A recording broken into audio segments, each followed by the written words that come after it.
Hey, Steven, what you doing? Hey, Tyler. I'm just brushing up on my Bionicle. I see. But you do realize that's just a Lego manual, not the comic. Because I couldn't find the comics, okay? Besides, thinking back on it, I think I remember what's in them. But you stopped caring about the comic years ago. True enough, the comics are a very powerful aid to the uninitiated, but we are initiated. Aren't we, Tyler? Not really, actually. I mean, I had never read those comics, and I got rid of the toys years ago. Go to the corner. But Steven... Go to the corner.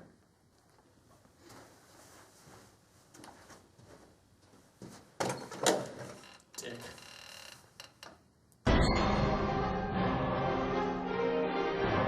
Bionicle Mask of Light was the first movie to sprout from the Lego toy line Bionicle. Even though it was direct-to-DVD, I'm surprised Bionicle got a movie before Lego as a whole did. Bionicles were well known for being more opposable than regular Legos, as well as having their own mythos and comic series. Does it hold up in movie form? Let's take a look. Right after I lay down some exposition. In the beginning, a great spirit named Matanui came down from the heavens, carrying various beings with him to an island. The Turaga, the wise leaders, and the Matoran, ordinary citizens. They named the island in Matanui's honor and took upon his three virtues: unity, duty, and destiny. However, the brother of Matanui, Makuta, betrayed his brother and cast a spell that put Matanui into a slumber. In order to defeat Makuta, 6 beings of power called Toa, each with control over an element, were summoned to the island of Matanui, each with a village and region centric to their element to protect. They also drew power from various Kanohi masks, which gave them great abilities. Then, everything changed when the Fire Nation attacked. Oh, I'm sorry about that. I recently got into Avatar: The Last Airbender. Let's get to the movie. So it opens up with the exposition I just gave you, minus any explanation of who the Toa are. Then we cut to a Matoran, Jala, looking for his teammate Takua for a Koli match. He's got more rocks in his head than a Pomatoran. Oh, you guys didn't get that joke? Well, you see, Pomatoran come from the village of Rock, Po Coral, and then there's Ga Coral for the water village, Ta Coral for fire. See, Tyler, you would already be lost. You'd already be lost. Then we see Takua, who is a chronicler, which I assume means historian. He's investigating a totem. To get it, he hops across lava. You're hopping across lava to look at a stupid warning totem?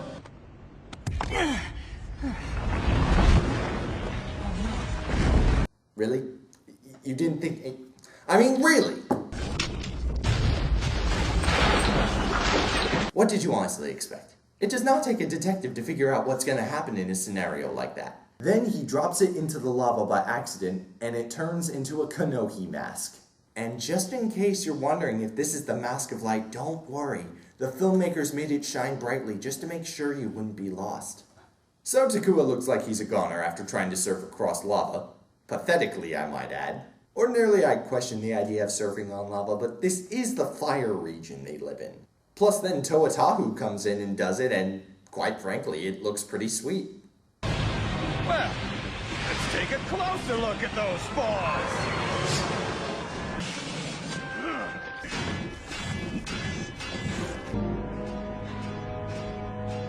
But I'm not. A great Kanohi mask. This could be important. You know, in the comics, the Kanohi masks were the key to gaining enough power to defeat Makuta. So, yeah, it could be important. Take it to Turaga Vakama. After you've won the Koli match. You're prioritizing a sport over a Kanohi mask. Gee, I hope something bad doesn't suddenly happen during that match because you failed to act. I said, gee, I hope so. Really? Nothing happens? Alright then, let's watch the game. Great kick! No!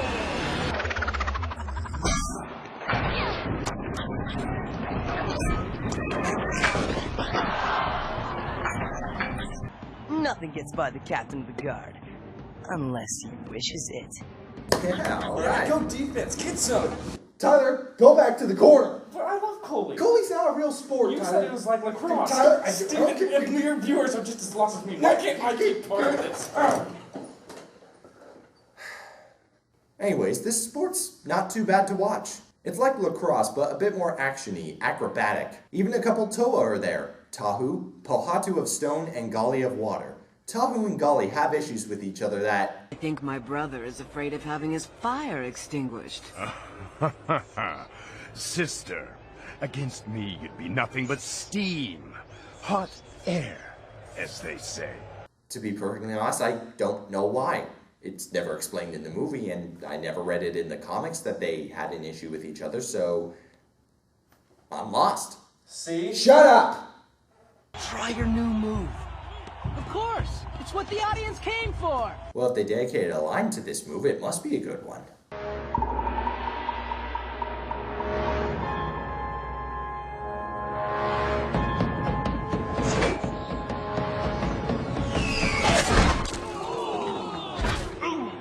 I don't think we've seen that move before. Too bad, that did look like a good move. After they exchange their good games with each other, the Mask of Light slips out of the bag and catches everyone's attention. The Turaga translate it and say that it's a sign that a seventh Toa is to be coming. A Toa of Light. Just in case you were still lost. There was a sign. The mask threw all its light upon one Matoran, Jala. He must be the herald of the seventh Toa. No, it casts light because it's a Mask of Light. It was shining its light on Jala because Takua was tipping it away from himself. And it was shining in Tahu's face just a moment ago. There are no signs here. The mask is just shiny. But I didn't tell them the truth. Say something. Why can't you say something? All hail Jala, herald of the seventh Toa. Hail Jala! Hail Jala! You cannot do this to me. You have to be the herald. Captain of the guard, approach. Takua. Oh, so you're just gonna let Takua get off scot-free. Some captain of the guard you turned out to be. Will you seek the seventh Toa? I will. And Takua the Chronicler has volunteered to join me. Oh. Touche, movie. Next, we cut to Makuta, who awakens his sons, the Rakshi. Their unity can be poisoned. Their duty will be broken. Their destiny I must shatter. Go, my sons. Use the shadows and keep my brother asleep. Then Jala and Takua are off to find the seventh Toa. You're bringing Puku? Are you kidding? I couldn't leave her behind if I wanted to. How will we know where to start? Trust in the mask. Let it be your guide. Hard to argue with that. It is just a shiny mask, you idiots. It won't lead you anywhere. While meditating, Gali sees the Rakshi approaching Takoro and rushes ahead to warn them. None have breached Tokoro's gates before, and none shall this day.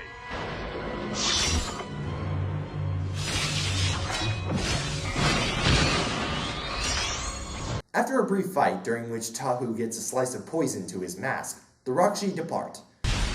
My home. They could have destroyed us. Why didn't they? They are seekers. Whatever they came for, they did not find. The Mask of Light? Jala and Takua. We'll summon the Toa to find them. Don't trouble the others, sister. Why the hell not? Having a Toa with them to protect them seems like a pretty logical move. To be fair, Tahu does say he's going to run up and protect them, but Gali shuts that down. We must remain united. You know, Gali, the Matoran aren't very good at protecting themselves. That's kind of why the Toa exist. In fact, when they get to the Realm of Air, Toa Liwa offers to go along with them for protection. You know, I do love that this movie keeps correcting itself as I complain about it. Sorry, Puku. No room. Go on home. Oh, well, so much for... I couldn't leave her behind if I wanted to. They fly up the mountain to Kokoro, the ice realm, and apparently there is a massive weather barrier between the realms because it very suddenly turns into icy conditions. Then the sound of drums relays a message of what happened in Takura, and Toa Liwa leaves to go protect his village, leaving Takua and Jala alone again. Thankfully, the movie doesn't leave that mistake repeating itself for very long. Kupaka! Toa of Ice! This guy is my favorite character. He is just a cold-hearted badass. Just listen to him read those lines. How did you find us? It was you who were following me. We were? We didn't mean to. We were lost. We're on a mission. I suppose you've heard of it? No. I'm too badass to care about this mediocre train wreck you call a movie. And if that ain't badass enough for you, he's also a badass in battle. Roxy, washed and chilled.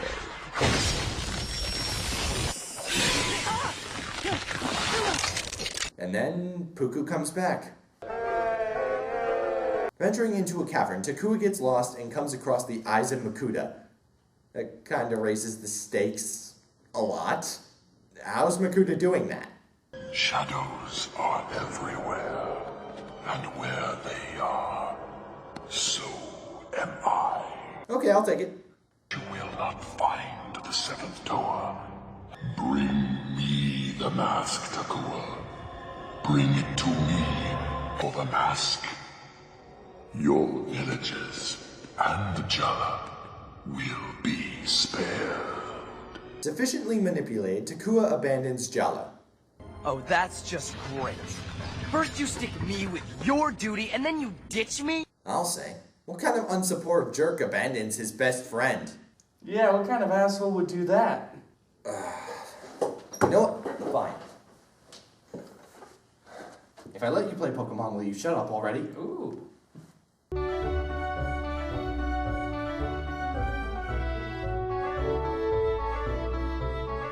Then Makuta sends out 3 more Rockshi with different abilities. Fear Infection, Anger Infection, and the power to drain strength. Then we cut to Anu Koro, where we see these abilities being put to good use. Oh! Noir!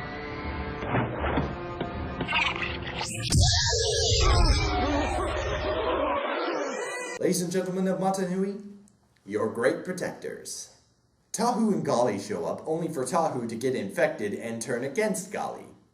Fire consumes all! Sorry, brother. Oh yeah, way to go, Kapat. Wait, isn't Tahu the Toa of Fire? That should just melt right off. Anyway, they try to heal Tahu of all his injuries, and it seems not to work at first. And then Gali wonders, Have we lost our unity? Kopaka? Kopaka? Kopaka's a badass. He has no need for your stinking unity.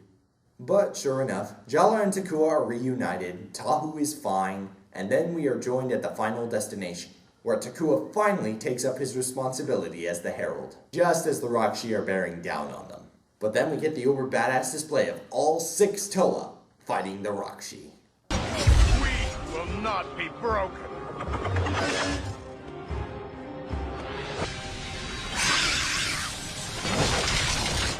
Oh yeah, that's the good stuff.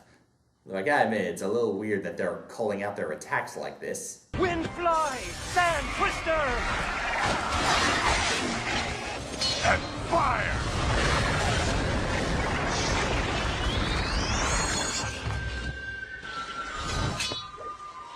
Makes glass! Oh yeah.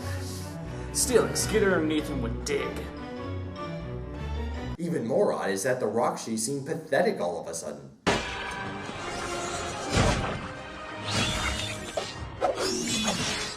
Then a Rockshi bears down on Takua, and Jala makes the ultimate sacrifice for his friend.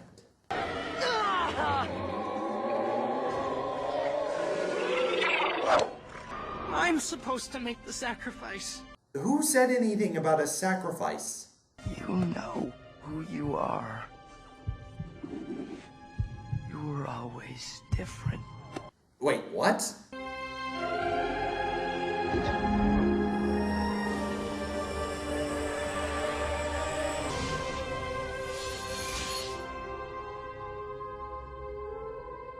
I am Takanuva, Toa of Light. No, seriously, what? I need to backtrack. First off, being different is a weak connection as it is, but it was only mentioned once. We all have a destiny, you know. You know me, always different. Second, I thought the Herald was the bringer, the person who brings the mask to the seventh Toa, not the one to become the seventh Toa. Third, with such a loose yet simple-minded connection to Takua being the Toa of Light, how did they not find this out earlier? Anyhow, the seven Toa have now assembled, and now it's time for an all-out assault on Makuta to end him once and for all. Right? You shall not join me. But united, our power defeated the Rakshi. Certainly it will take nothing less to defeat the Makuta. I have but one destiny. Yours lie with the Matoran and the Turaga. You know, all these philosophies about duty and destiny are kind of clouding the simple logic of power and numbers. Besides, the Toa were summoned to defeat Makuta. They have a destiny too, you know. And call me crazy, but the seventh Toa isn't very experienced as a Toa. I don't know, maybe it's a light and darkness dynamic that has to defeat Makuta. Even with his newfound power, what skills does he bring? You failed to save your friend. You didn't even warn him. Perhaps for your next great failure, a simple game of Koli. What? As a fun little game, I'll bite, but as the climax of the movie? And what's everyone else doing while he's off doing this thing alone? The prophecy is fulfilled. We must go. If we descend into those tunnels, we may never return. Just follow them, you idiots. Never have any been as blessed as we are to live in such a paradise. True. I love my home, and Jala loved it too. But above all, Jala respected his duty. Let us repay him by doing our duty. Let us remember him by fulfilling our destiny. Let us go forward together. Let us awaken the Great Spirit. An audience gathers for your final failure, Toa of Light.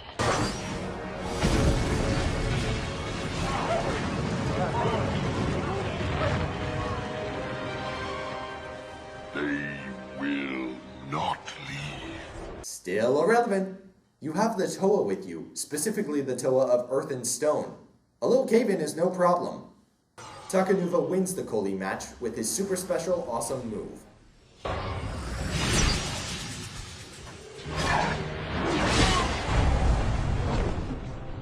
Now, I will protect Matanui from you. Sleep spares him pain. Awake, he suffers. Oh, I'm sorry, audience. Does that not make sense to you? You haven't seen anything yet. They tussle and fall into a pool of water. They come out fused together for some reason. Then he holds up the gate with the sheer power of his strength and with the power of... friendship! Yeah, okay, let's go with that. He brings Jala back to life from nothing but a mask.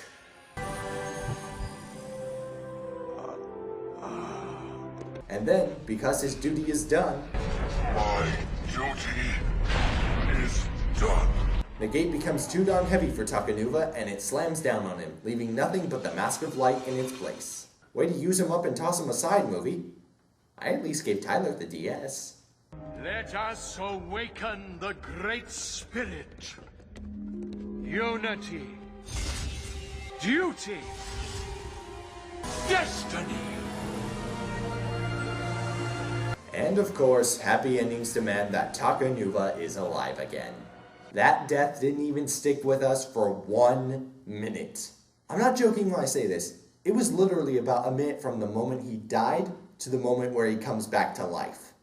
And then we end with foreshadowing for the sequel-prequel, Legends of Metru Nui. New legends awake, but old lessons must be remembered. This is the way of the Bionicle.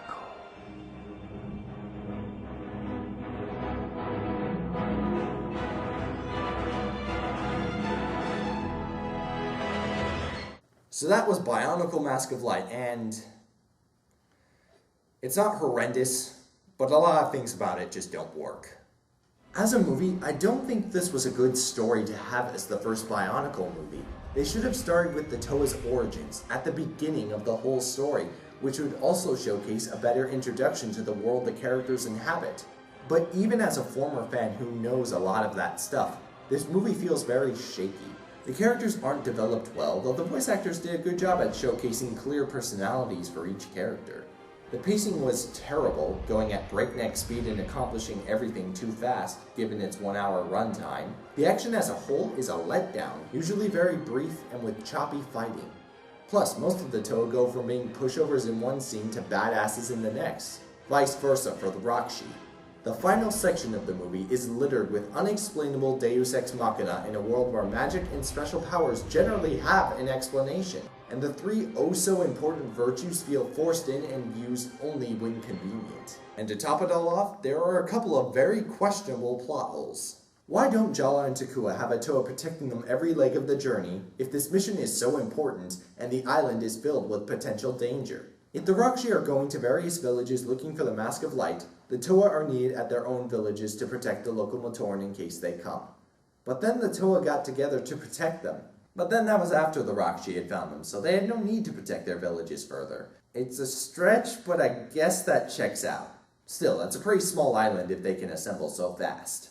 Why does Makuta only send out the Rakshi? For Makuta spreading his darkness throughout the land, there's no appearance or mention of Makuta's original henchman, the Rahi. Alright Tyler, I think you've learned your lesson. Come out of the corner. But what was the lesson? Tyler, that if you can't reconnect with your childhood hobbies, especially the obscure ones, then you're just not cool. Oh, but how about the obscure ones, Tyler? Obscure. Okay. So how's that Galador show coming? That cuts too deep, Tyler. Payback is a bitch.